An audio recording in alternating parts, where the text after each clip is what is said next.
Generally, allogeneic transplant can be a curative treatment modality for AML patients, but the outcome for patients with measurable disease by conventional morphology or flow cytometry has been poor.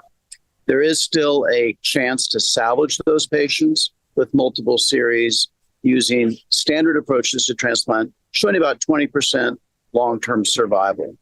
What's exciting is that recent advances in targeting both leukemia-specific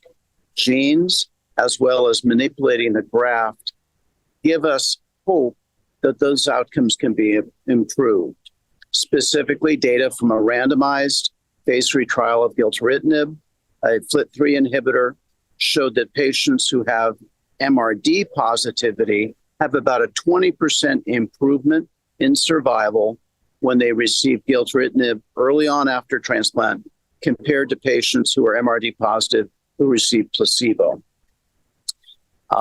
Other studies using a strategy of sequential administration of stem cells, regulatory T cells, followed by conventional T cells, have showed very exciting and promising progression-free survival among patients who are either MRD positive or who actually had morphological relapse at the time of transplant, with survival in excess of 75%.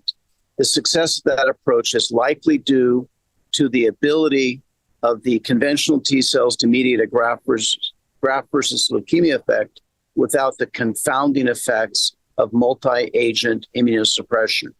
So while historically transplantation of AML patients with active disease gave relatively poor outcomes, these advances in the technology of transplant offer promise for these patients and address a really critical unmet need.